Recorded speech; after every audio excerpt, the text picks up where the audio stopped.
Nassor, je suppose? Je vous appelle en vidéo pour se parler d'homme à homme. Mais c'est qui me parle? Charles Louis de la Tortue, le fiancé de Bettina. Je voudrais mettre les choses au clair si vous avez un instant. Nassor Eddin Ibn Abdillah Ibn Ahmad Al-Madwa, ex-colocataire de Bettina, à ton écoute. Oui, bref, ceci n'est guère un entretien d'embauche. Je vous saisis sur la nature inopportune de votre relation avec Bettina, ma fiancée. Vous permettez? J'ai pas l'habitude de parler à la place des gens. Je ne suis pas un ventriloque, encore moins des absents. Je t'invite à parler directement avec ta fiancée. Cessez de fuir le sujet. Faites face à votre erreur de casting, ou plutôt votre manque de discernement. C'est toi le fuyard. Tu as abandonné ta fiancée 6 mois pour tes ambitions personnelles. Pour votre gouverne, j'étais en mission à la Chambre internationale franco-malgache. Je prépare un avenir meilleur pour Bettina et moi. En quoi ça me regarde ton Erasmus? Dis-moi le pourquoi de cette intrusion. Il me semble n'avoir jamais échangé de 06 avec toi. Vous faites bien d'employer un mot dont vous en ignorez le sens. C'est vous qui vous êtes introduit dans ma vie privée en pulvérisant mes fiançailles. Et cessez immédiatement votre mascarade. Vous êtes un imposteur, vous êtes impuissant. Vous imprimez? Si tu as appelé à mon nom la vie, c'est mes exploits qui ont fait voler en éclat ta relation platonique arrangée avec papa. Je suis un homme d'honneur, un gentleman. Je me suis engagé auprès de l'ambassadeur le jour où j'ai demandé sa main. Je suis là pour tenir ma promesse. Elle s'appelle Bettina et Betty pour les intimes. C'est l'objet d'une transaction dans la haute société bourgeoise. N'évoquez pas des valeurs dont vous en ignorez les raisons. Nos deux familles doivent honorer leurs promesses. Vous êtes impertinent et insolent, tout comme les gens de votre milieu.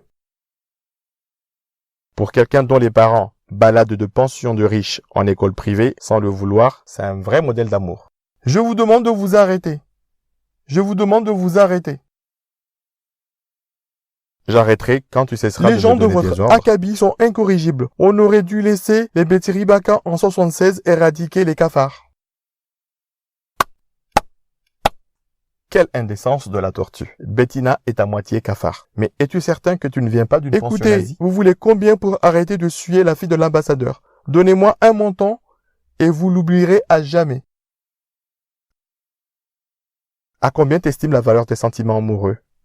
Éclaire-moi si tu es son fiancé, qu'elle aime ou Bettina pour toi est une possession que tu exhibes chez les nazis. J'en suis certain que c'est une histoire d'argent. Les gens qu'on voue dans le besoin ne cherchent qu'une chose, l'argent, et faire partie d'une famille influente. Alors fixez le prix de votre renoncement. Mon cœur n'est pas à vendre. Ce que je ressens pour Bettina, même tout l'or nazi, tout ce que vous avez spolié aux Juifs ne suffira pas à m'acheter. Demandez tout de même conseil à vos parents, un planteur de vanille et une ménagère pourront devenir plus riches que leur plantation de vanille. En plus, le cours mondial se dégringole comme votre monde. Il y a 2 choses que mon paysan de père et ma femme au foyer de mère possèdent que les de la tortue n'auront jamais.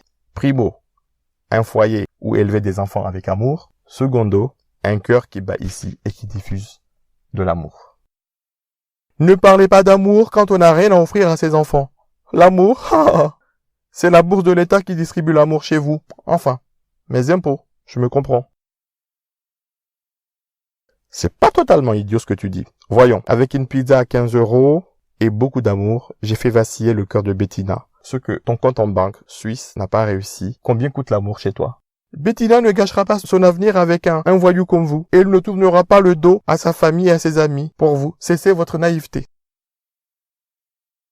Bettina a déjà tourné le dos au Moyen-Âge. Elle comme moi, ce qui nous définit, c'est de construire un avenir indépendamment du dictat familial de la doxa bourgeoise. Vous la manipulez depuis 6 mois. Vous l'avez corrompue avec vos thèses marxistes et paysannes. C'est quoi la prochaine étape? Lui faire 7 gosses et la faire vivre avec 4 femmes dans votre harem et demander le RSA, la CAF?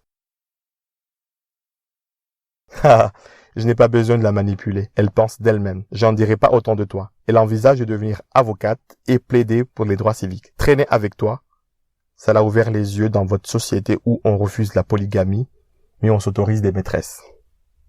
À ce propos, t'en as une ou tu préfères un troussage de domestique? Je vous aurais prévenu, vous n'aurez pas d'avenir avec elle. Soit vous prenez ce qu'on vous offre et oubliez votre passade, soit des tuiles arriveront dans la plantation familiale. Il est facile de sortir le chéquier de papa pour servir tes ambitions de classe. Corrompre les gens, quand tu as gagné un sou avec ta sueur, je te respecterai comme un homme. Va discuter avec Bettina. Je vais vous le dire, chers messieurs, les yeux dans les yeux. Elle ne veut pas de vous et regrette cette distraction.